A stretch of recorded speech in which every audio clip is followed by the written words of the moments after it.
कल से ही पूरी दुनिया में हड़कंप मचा हुआ है, क्योंकि अमेरिका ना सिर्फ वेनेजुएला के अंदर घुसा, ना सिर्फ वेनेजुएला पर उसने हमला किया, बल्कि ट्रंप की डेल्टा फोर्स ने बकायदा वहां के राष्ट्रपति को हथकड़ियों में जकड़कर उनकी पत्नी के साथ अमेरिका की धरती पर लेकर वो डेल्टा फोर्स पहुंच गई। लेकिन आज हम ये समझने की कोशिश करेंगे वेनेजुएला में आज जो हुआ उससे इतर हटकर कि आज भारत में जो कुछ भी हो रहा है, क्या वेनेजुएला में यही सब कुछ 2002 के बाद से होना शुरू हुआ था, और क्या उसी की परिणति रही कि आज की तारीख में वेनेजुएला में जब अमेरिका हमला करता है तो वेनेजुएला के लोग जश्न मनाते हुए नजर आते हैं। इस बात को वो भूल जाते हैं कि वो दरअसल अमेरिका के गुलाम हो गए हैं। एक बार फिर इस दुनिया में औपनिवेशवाद की शुरुआत हो गई है और तमाम अंतर्राष्ट्रीय कानूनों का उल्लंघन हो चला है।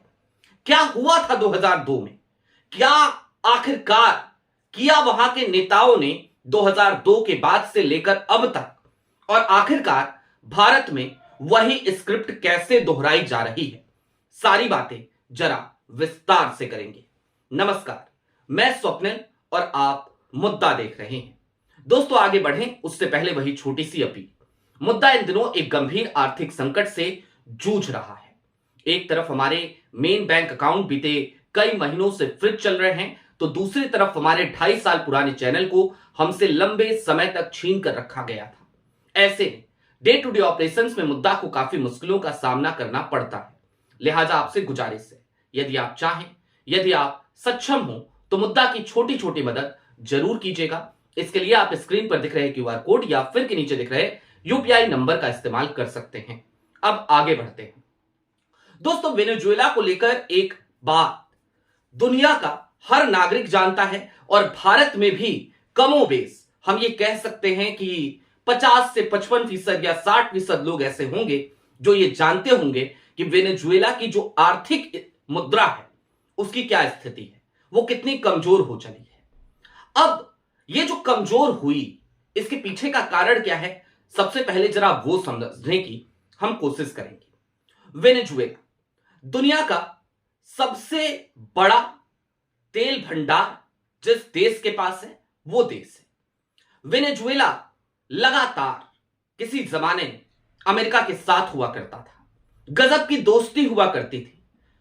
एक जमाना ऐसा था जब अमेरिका और वेनेजुएला दोनों एक दूसरे के साथ कंधे से कंधा मिलाकर चला करते थे।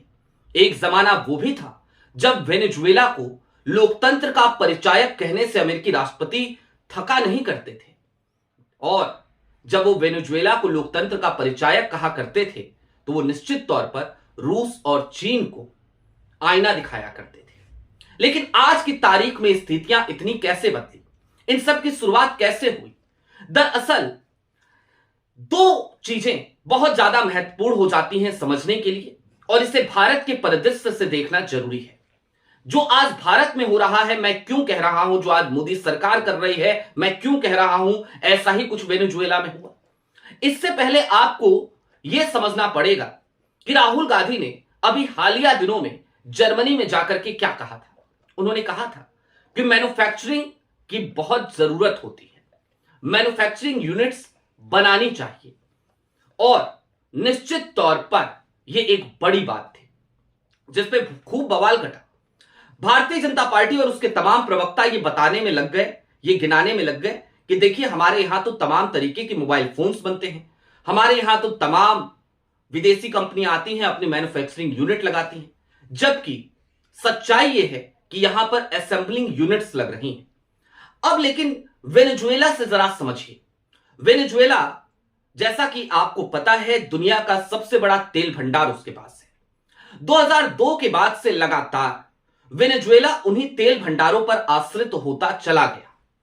वो सिर्फ और सिर्फ एक ही चीज एक्सपोर्ट किया करता था, और वो था उसका क्रूड ऑयल, उसका तेल।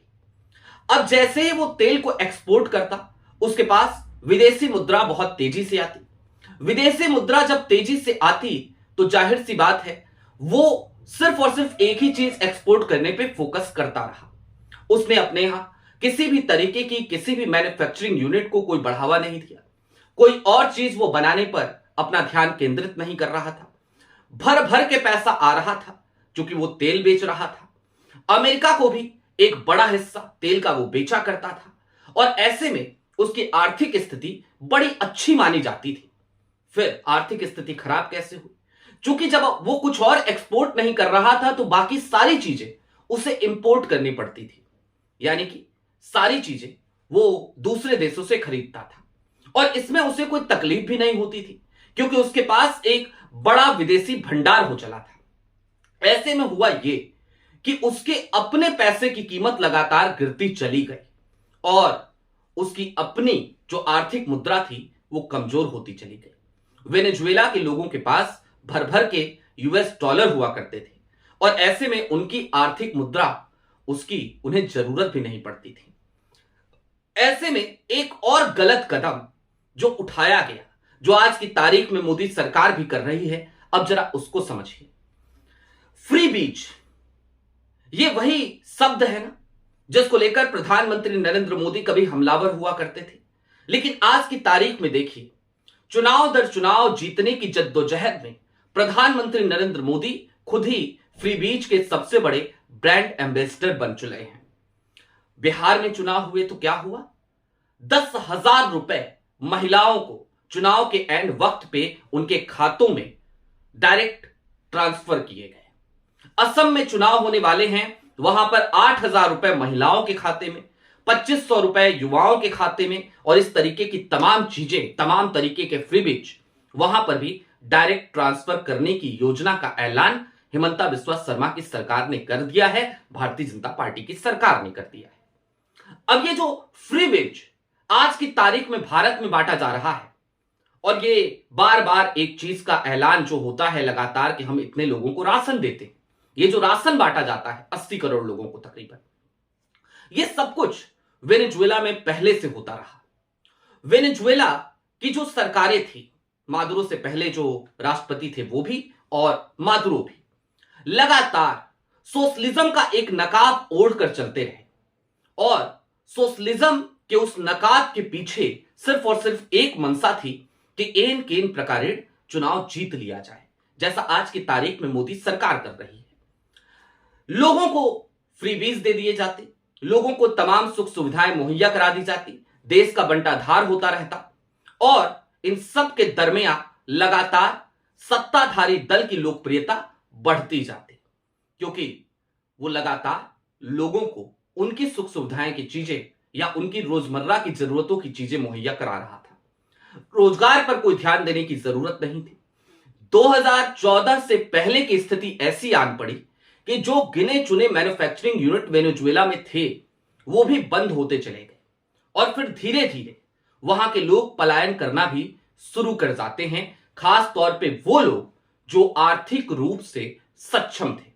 आज की तारीख में आप भारत को लेकर के भी ये स्थिति सुनते होंगे कि कई करोड़पति भारत छोड़कर दूसरे देशों में शिफ्ट हो रहे हैं। वेनेजुएला में 2014 के आसपास में यही सब कुछ हो रहा था जिसकी शुरुआत 2002 से हो गई थी। लेकिन वहां की सरकार को क्या चाहिए था? सिर्फ और सिर्फ ये कि वो चुनाव जीतती रहे। इसके बाद एक समय वो भी आया आज की तारीख में जिन्हें नोबेल का शांति पुरस्कार मिला है। नाम याद होगा आपको, मारिया रसाडो।